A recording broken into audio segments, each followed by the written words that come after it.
Hello people. So I've just made a coffee and I've been watching gold for a couple of days now, as you know. Made a couple of videos. I have to be honest, I'm not sure what my last video on gold part 2 long term, I said should really play it before this, I suppose, but I think I was bearish after a strong pullback. Well, looking at this chart here, the daily chart, well, we might as well start on all of the charts. So we've got the monthly. I'm not going to draw levels, don't worry, all that confusion. Well, we could have a level on that one, I suppose. They're struggling to break that last month's high. We've turned green, we're above zero on both of these, so it definitely is bullish at the moment on the monthly. Let's put that level on. Actually, it's stupid not to. And the previous level's high as well. Previous candle's high, rather, previous month. And that one coincides with that one, so we don't really need to put that on. And we could put the month before. The green candle hiding behind all that there. Oh, that's the support, we want the resistance. Just to see what this is doing. So now, had we been here, we would have had clear air to that one, and as you can see, monster move on a monthly chart, gold. So that suggests that all that was a pullback on this massive trend. Don't need to draw ascending or descending trend lines on this. We can clearly see that it's off to the moon, really. There's the space it's got above on the monthly, and we could then put another 2 levels on there, but I won't bother. Weekly, last week was bullish, and this is why I had a bearish bias for this week. We can see we've turned red, and this one doesn't really tell us much at all. Of course, we know this is a my short-term bias is bearish, I should say. And now on this one we can start to look at the candlestick analysis, and that's why I'm making this video, really, because this is so clear. Low, high, higher low, higher high. We need a candlestick reversal. High, low, lower high, lower low. It's not even tested that low yet. And we've got 2 strong bars down. And that's again why my bias is slightly to the short side. I must put a disclaimer in here, guys, as well. Do not trade anything that I talk about on here. You make your own decisions, and you know, should anything happen, then the onus is on you, as it were. But I don't want to get all officious like that, to be honest with you, but you have to cover yourself. So we haven't yet tested yesterday's low. Sorry, the day before yesterday's low. In fact, it's the day before yesterday's low.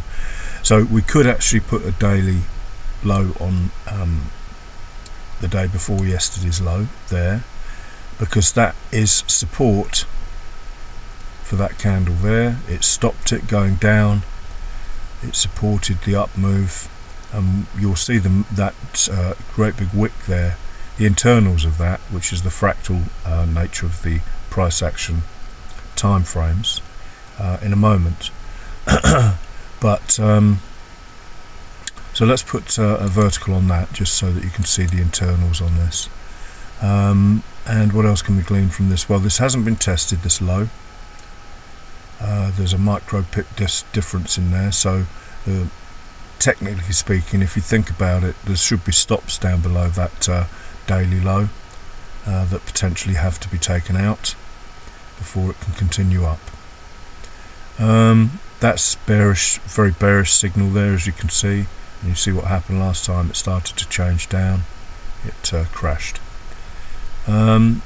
Not much else of interest with that daily. We could draw the daily high on yesterday's high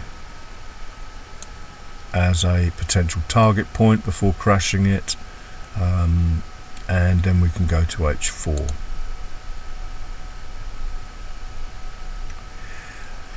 H4, we can start to see this trend now, the swing trend, high, low, lower, high, lower, low. And yesterday I know I mentioned the fact that swing 1, swing 2, swing 3, you expect swing 4 to be the accumulation phase, distribution phase. As I say, I never can remember, I ought to write it down somewhere.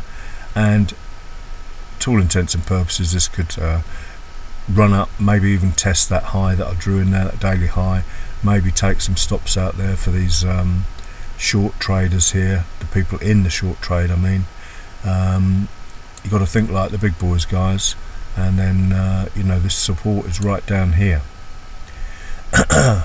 What this could also be, because obviously a high time frame takes precedence, this is swing 1, swing 2, swing 3, and then this could be the accumulation for a long move or distribution, whatever it is, and take out those stops of those daily lows I talked about. Maybe that's what they did here anyway, it's already been done. Fake people into a short trade and then continue on up to that massive high, oops, on the monthly, way up here. So it's anybody's game, and oh, and then you know, you can get down to the lower time frames. So at the moment it is literally anyone's game. High, low, lower, high, lower, low, pullback, swing 4, as I said before. There's no real power in this move, that's another thing to mention. Look, massive power in that move there. Nothing anywhere near like that over this way. Descending trend line here, just a little break above it. No reason to, we could draw another ascending trend line, not sure what's going on there. Ascending trend line, it hasn't broken the high of that, so this will be a preemptive ascending trend line here on that low there, expecting this to potentially break that. So this isn't in effect what I would call a valid trend line, ascending trend line. And then, you know, I'm looking at M5 on another chart.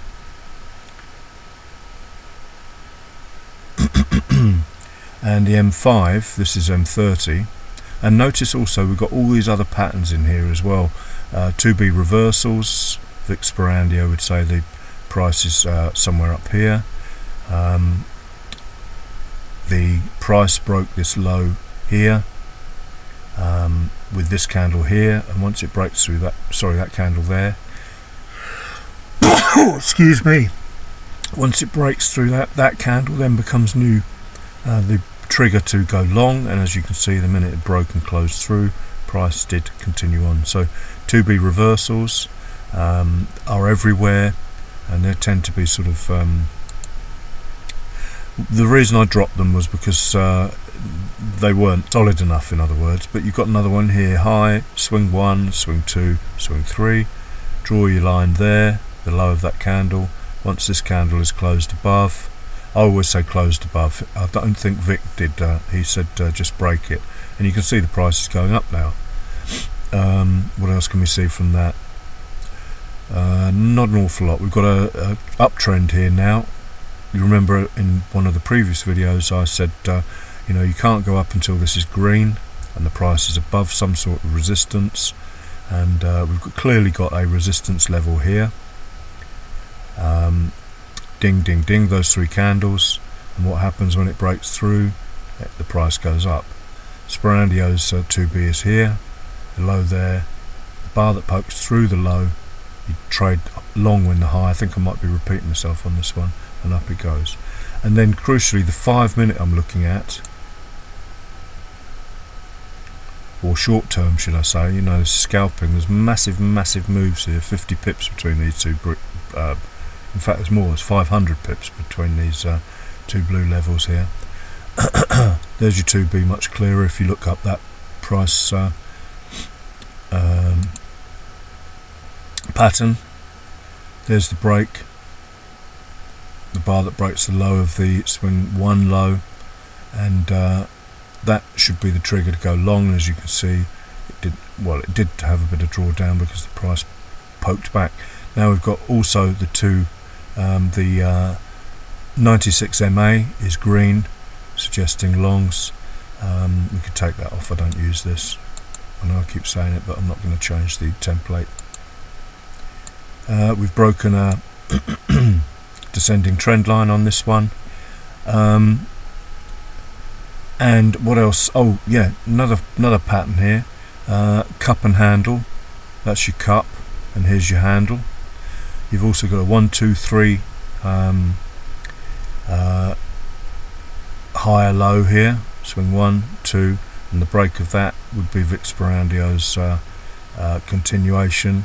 So much here, and this little move here. I didn't trade it because I was doing odd jobs, but you know, that the break of that would be considered the entry for the 1, 2, 3 cup and handle reversal type thing. You know, low, high, higher, low, higher, high, pull back, continuation, and that movement in itself was 26 pips. You know, so just teach yourself patterns, and then combine them with the price action. Look, there's my what I call my momentum move on this particular indicator. It fails to go below 0, moves into the green again, and up it goes. You know, people say price action is random and it can't be traded. It's absolute rot. It just you know, there's another 2B formation there. That's the low you draw your line on. This is the one that poked through it, that red candle there. So the high of that is where you want to trade. If you get a close above that with that candle there, then you can put your house on it, really, providing everything else adds up. And now we've got this bonus of the hourly 8 MA and this lovely histogram. Everything there suggested longs as well. So and you know, dare I say it, another high, low, lower high. Break of that low means this is a valid trend line in my opinion, and down that that break of that was clearly adding to the power of this, and adding to the power of this, and adding to the power of this, and adding to the power of the 2B. What more can you say? And then there's the big level that needed to be tested potentially, or broken again. So you know, this is the way my mind works, guys. It's years and years and years and years of practice, multiple patterns and multiple analysis will give you, and then, you know, don't consider getting in at this point, because you know, you're getting in when all the power has gone already. Always try to enter when that 8 MA turns green, or you know, you've got your pattern breakout thing, your 2B reversal breakout thing. You know, this was the 2B here, that one there, that one there, that one there. So draw a high on that candle there. We'll put it on precisely, and that close there, oh, I think I'm repeating myself again, that close there would have been like, put the house on it, because it's broken the 2B reversal resistance and she's good to go. You know, you can go on forever with this analysis, and you should go on forever, because this is a serious business. You know, breaks and closes above candles, there were just so many opportunities here. High, low, lower, high, lower, low. If it closed above that candle, then there's room to go long, because that in itself is a 1 minute trend, or possibly a 20-second trend, you know, with your swings and everything involved. And if providing, you know, your indicators, your belt and braces agree with it, then why not have a go? But all you can do is practice, practice, practice, practice, practice. Spend as much screen time as your family life and your work life will allow, in my opinion, and don't rush it. Just trade demo until you can. You get people that say trade live. It's not like trading demo isn't anything like trading live. Well, train your brain to consider your demo account as a live account, and don't risk real money until you can do this stuff at least once a day, like I said in that previous compounding video. And use that compounding video to look at that before you do anything in the day, and look what you can achieve by one safe trade per day by the end of the month. And just keep, it worked for me, and I promise you, I'm sure, certain, 99% sure, it can work for you, unless you're a super genius and then you just trade anywhere you like. Anyway, thanks for watching and have an enjoyable day.